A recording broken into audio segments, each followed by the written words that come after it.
Assalamualaikum warahmatullahi wabarakatuh. Jumpa lagi dengan kita di Tiga Lelaki, channel inspirasi dan informasi. Jangan lupa like, subscribe, dan share channel YouTube kami, Tiga Lelaki. Anak beduk lari sudah. Aku masih di situ lah. Dia kena tampar saya. Polisi tadi lari. Karena dia Kristen, saya tahu dari SMP juga satu kelas, di SMA juga satu kelas. Karena dia tahu saya di pesantren, dia akan manggil saya tidak pernah manggil Khalid. Quran. Di UI saya sarjana hukum, di HPB saya Dr. Andes. Jadi kepingin saya di depan saya namanya Dr. Andes, di belakangnya S.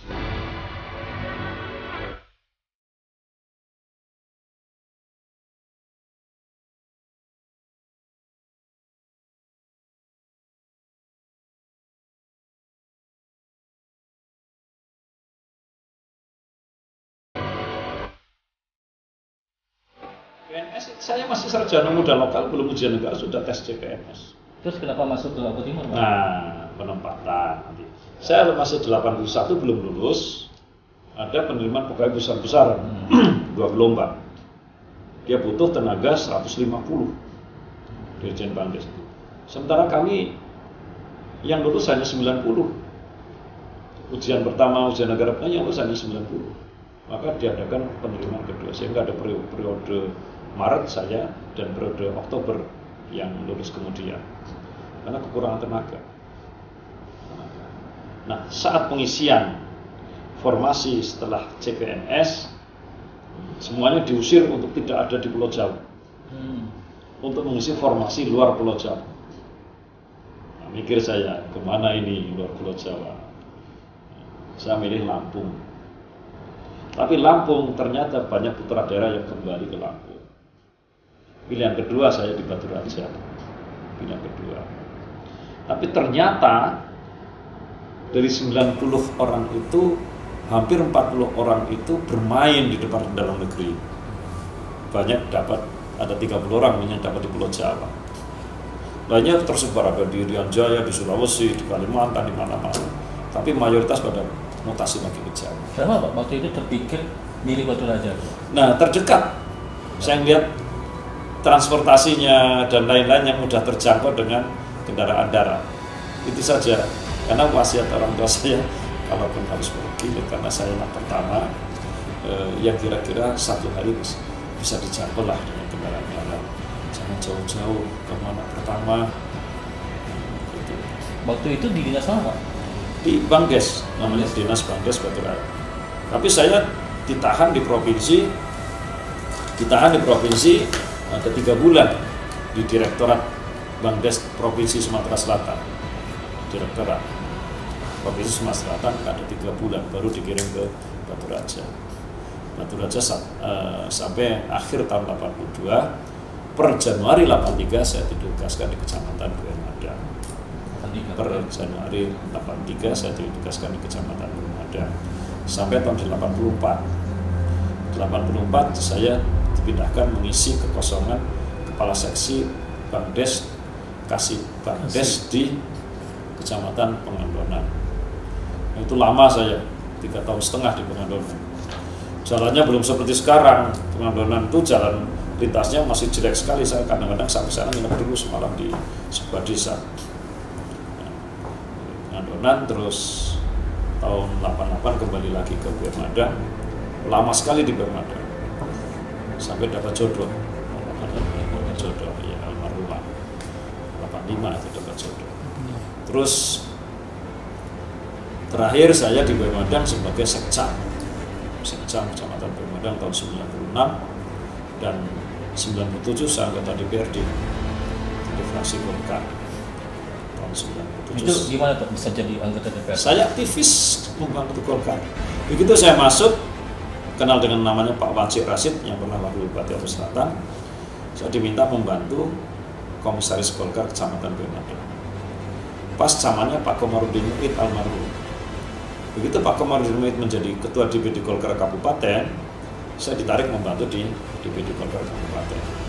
Kemudian di acara-acara Pak Komar saya tukang bawain tas sama nangcik maas. Wancik Mas sudah almarhum Pak, masih ada enggak? Dia orang terpisah. Nah saya jadi protokol. Jadi kalau protokol salah itu sakral sekali karena saya diajari oleh bagaimana jadi protokol itu oleh namanya Asrin Puspanegara. Diajari protokol dia APD. Nah, itulah ilmu-ilmu yang saya dapatkan di lapangan. Pertama adalah belajar pidato.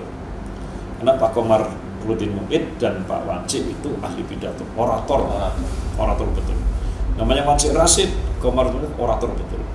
Saya belajar dari beliau bagaimana berpidato dan membawa masyarakat untuk terbuai dengan pidato-pidato itu. Setelah Bapak lama di Madang, akhirnya berdomisili di situ, membangun. Setelah saya nikah tahun 85, saya diminta karena istri saya bidan itu masih jarang. Istri saya itu bidan ke-13 di Kabupaten Oku.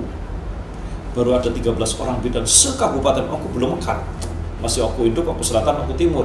Itu ada 13 bidan dan istri saya di bidan ke-13. Diminta untuk menempati rumah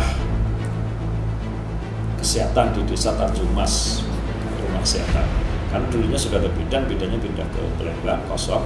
Saya diminta oleh misalnya kami menempati rumah itu sampai 5 tahun, sampai tahun 90. Baru saya buat rumah di Sukaraja, rencananya rumah kecil-kecilan, tapi berkembang jadi klinik.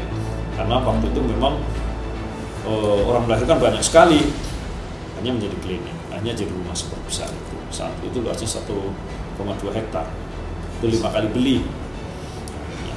Nah, tahun 90 saya begitu pindah ke Sukaraja karena saya sudah kenal dengan Pak almarhum Kiai Haji Dr. Agus Soleh Hasan.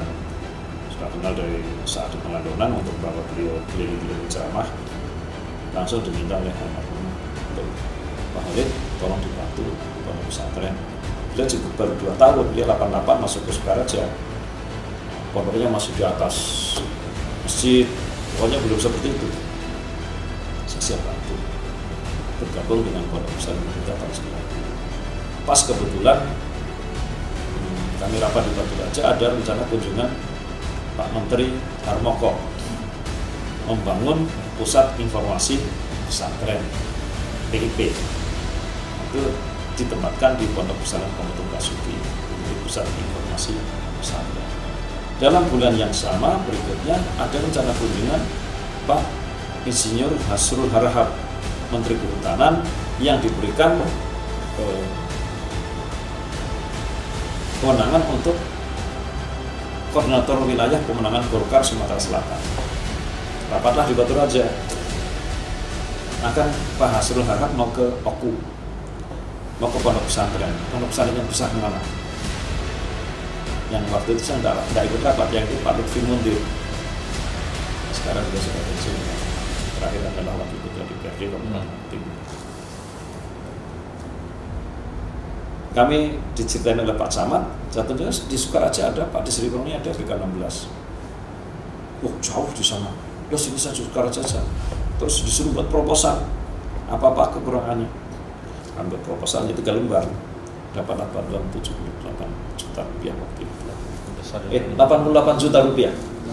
88 juta rupiah dari Pak Menteri. Terus tahun 90, sehingga bisa bangun asrama putra, bisa bangun asrama putri, dikasih komputer, dikasih bantuan kambing, dikasih mesin jahit. Para pengusaha Golkar waktu itu ramainya bukan main, termasuk dibantu oleh Pak Gubernur Sumatera Selatan yang Pak Kumis dari Rano itu, Ramli Hasan Basri, itu 8 juta rupiah sebagai pribadi. Itu bergabungnya saya dengan pondok pesantren.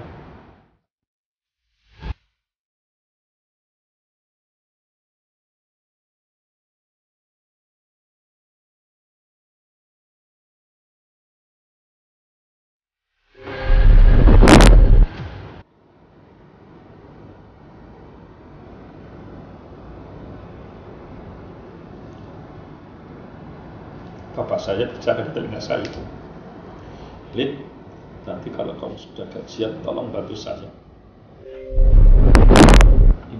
Ibu tak kirim surat. Surat pertama yang saya kirim tidak dibalas sampai sekarang. Sampai nikah, sampai punya anak 3, tidak pernah dibalas surat itu. Akhirnya pas tanggal 1 Desember 84 kami tunangan. 1 Desember. Ya, 1 Desember.